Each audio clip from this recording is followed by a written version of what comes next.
तर हाय सर्वांना, स्वागत आहे आपल्या यूट्यूब चॅनलवरती. चला बघा, मम्मीचं हाय बघा.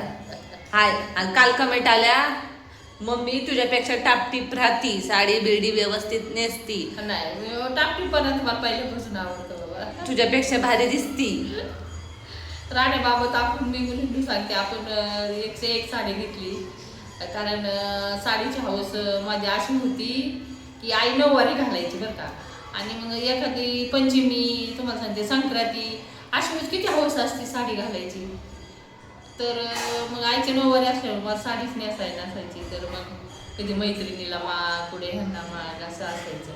पण मी म्हटलं, मी जेव्हा माझी लाईफमध्ये चेंज होईल, लग्न वगैरे होईल किंवा लग्न झाल्यानंतर मी असं हौशे साडी मला काही घेता नाही आले. कारण परिस्थिती तशी नव्हती, नाजूक परिस्थिती होती. मिस्टरांना काम नव्हतं, काही नव्हतं. आई त्या परिस्थितीला ॲडजस्ट करून मला राहायची वेळ आलेली होती. तर मी राहिले पण त्याच्यामध्ये.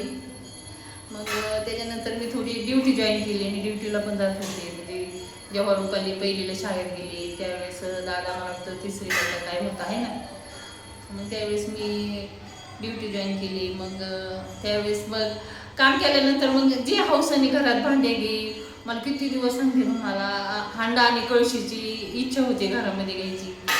तर आता घेतच येत नव्हतं, काही सांगते का नव्हतं त्यावेळेस. 30 रुपये रोज सांगा.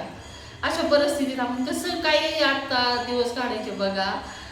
तर खूप हौस होती. तर मग मी कामाला गेल्यानंतर हप्त्यावर मग ती एक हांडा, एक कळशी घेतली, त्याच्यानंतर एक रॅक घेतलं, खुर्ची घेतली होती. खुर्ची घेतली होती अशी बसायला. हप्त्यावर आठवतंय मला की का खुर्ची घेतली, आपली परिस्थिती जेमतेमाने नाजूक आहे. आपले मुलं लोक गेले घरी कोणाच्या, समजा आपल्या मैत्रिणीच्या घरी. लाईफ म्हणजे माझ्या मैत्रिणी खूप चांगल्या, मी आयुष्यात मैत्री अशी केली की ते चांगल्या घरच्या मैत्री. आणि मी आज चांगल्या घरच्या मैत्री, श्रीमंत घराण्यातल्या. आणि माहिती आहे, चांगल्याच्या सहवासात राहिले तर माणसाला चांगलेच गुण लागतात. तर आम्ही किती नगरला राहिल्यापासून आम्ही एकदम चांगल्याने स्टँडर्ड एरियातच राहिलेलो आहोत.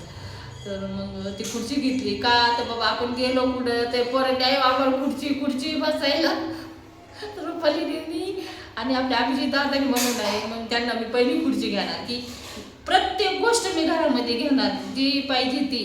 की मुलांना असं गेलं आणि बाबा ते बघितलं आणि अरे आम्हाला पाहिजे असं नाही झालं पाहिजे. आणि खाण्यापिण्याबाबत बी तसं. ताईचे पप्पा पण जरी पगार आम्हाला कमी असला तरी आता भरपूर 2 पिशव्या तर नक्कीच भरून असणार.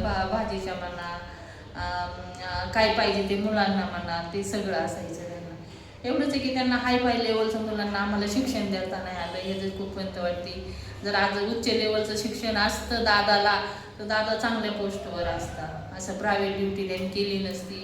आणि रुपाली ताईने बी अजून पुढचं शिक्षण घेतलं असतं तर मला अजून बी काय म्हणजे जीवनामध्ये अजून बी मला खूप काही आधार वाटला असता त्यांचा. रुपाली ताईने बी कमी शिक्षण घेतलं, फॅशन डिझायनर गेलं, त्याला मी मस्त परिस्थिती नसताना पण मी त्यावेळेस 30,000 रुपये रुपाली ताईच्या शिक्षणाला घातले होते. तर तिने काही ते व्यवस्थित केलं नाही. दादासाठी दादा शिक्षणाला मी नाही पैसे घातले, कारण दादाची 13वी झाली. त्याच्यानंतर पुढचं शिक्षण घ्यावा म्हणून मी दादाला काय केलं, ड्युटी जॉईन करायला लावली. म्हणजे आपलं की मुलांना पण ती कामाची परिस्थितीची जाणीव पाहिजे. तर दादाला मी बोललं, तू जा म्हणलं नाही की त्याच्या पप्पांनीच त्याला लावून घेतलं. का जा, तर तू पुढचं शिक्षण घेशील तर तुलाच ते पैशाची मदत होईल. परिस्थिती माणसाला हे शिकवते. पण दादाला काय झालं, कामात जायला लागला, त्याच्यानंतर त्याला पैसे दिसायला लागले, त्याला शिक्षण बिलकुल गोड नाही लागलं. तसं मुलींना तसे दादाला म्हणजे माझ्या म्हणूनच असे पैसे दिसायला लागले ना त्याला, मग ते वेगळं वळण लागून जातं. मग ते काय शिक्षणाकडे दुर्लक्ष केलं, अभ्यासात बी लक्ष लागत नसतं. तिथून पुढं मैत्री, एन्जॉय, या सगळ्या गोष्टी म्हणजे त्याच्या जीवनात त्या घडत गेल्या, वापस घडत गेल्या. रुपाली ताईचं बी तिने पण काय फॅशन डिझायनर अर्ध्यातच सोडलं. बाई मग पार्लर कर, मशीन क्लास कर, मी खंबीर आहे तुम्हाला. आमचं जरी असं हे, पण मला खूप हौस होती की असं मुलांनी शिकून पुढे जावं. कारण मी शिकले नाही, आम्हाला शिकायचा विषयच नव्हता का. तर आमच्या गावात 7वीपर्यंत शाळा, सांगा आम्ही कुठं शिकायचं. मला टाकत होते बोर्डिंगमध्ये, पण आई वडिलांना सोडून कुठं. तर मग मी माझं 7वीपर्यंत शिक्षण झालं. ह्यांनी शिकवा खूप अपेक्षा, तर ह्यांनी मध्येच असंच केलं.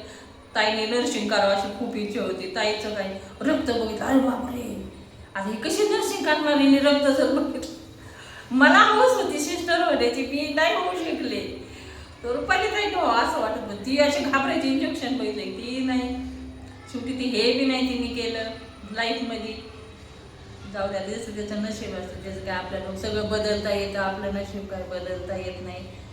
तिने त्यावेळेस 20,000 रुपये खर्च केला होता बरं का मी. माझ्याकडे सोन्याची अंगठी होती, मी ती मोडली होती तिच्या शिक्षणाला.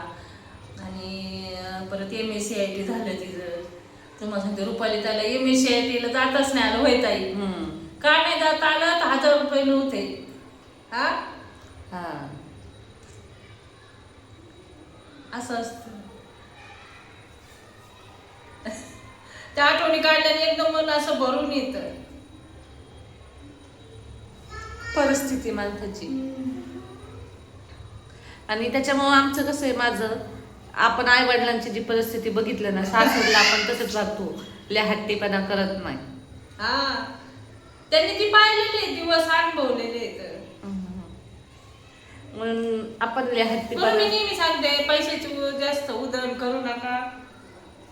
दादांना पण ते सांगता असतं, पण दादांना कसे पैसे भेटतात.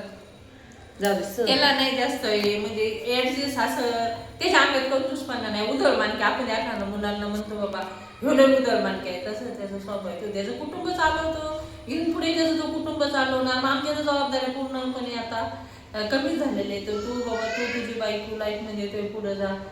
आमचं काय नाही, पैसे तर महत्व कळलं पाहिजे. पैसा बरोबर आहे. वापरावा याची पण अक्कल असली पाहिजे. पाहिजेच अक्कल. पैसा आपल्याकडे करोडो पाहिजे. रुपये आहेत आणि आपण नुसते खाण्यावारी घातले, याचा उपयोग होत नाही. नाही. ते खाऊन खत करण्यात काही मजा नाही. हा, खायचं. ऐन वेळेची इमर्जन्सी. आपण आता मी एवढं म्हणजे जशी आपण आई वडिलांची परिस्थिती बघितली, आता आपण कसं घर कसं आहे चालवायचं. ना, आता कसं माझ्या मनात एकदम खुलं किताब नाही का, आपण जे पान झाकून ठेवलं असं ते उघडं झालं. हे रुपाली काय माहिती, 1,000 रुपयाची काम आहे. काय ग, हे बघा असं व्हिडिओ चालू करायचं म्हटलं ना, असं आहे, रडायचं नाही. नाही ग, आता म्हणजे आता जाऊ दे. आता आपण आता गेलो ना म्हणत आपण लाखोनी पैसे मध्ये खर्च करतो. आता तेवढे हे आहे आपल्याकडं. जर बोलतच नाही आले काय म्हणते बघते आता बुकड. तर मग काय झालं, मग रुपाली ताईचं त्याच्यामुळे तिला परीक्षा देताना आली ती MSCIT ची. मग मी बडबड करायचे, तुला एवढं मी तुला एवढं शिकवलं आपलं फॅशन डिझाईनचं, ते तू काही त्याच्यात बी काही सक्सेसफुल नाही झाली, ते पण अर्धवट सोडलं. मग रुपाली ताई म्हणले, मम्मी तू बडबड करायची नाही, तुझे पैसे गेले ना, तू सारखी बडबड करती, वटवट करती. तर मी ना काही करत, मी कामाला गेले ना, मी तुझे पैसे फेडून टाकन. मी म्हणायचे ताई मी जेव्हा मी कामाला जायचे ड्युटीला, तर माझ्याकडे पैसे आले, मी ते सोन्यात गुंतवले होते. एक अंगठी केलेली, बरंच काही केलं होतं. पण रुपाली ताईच्या शिक्षणासाठी मी मोडली होती हातातली अंगठी.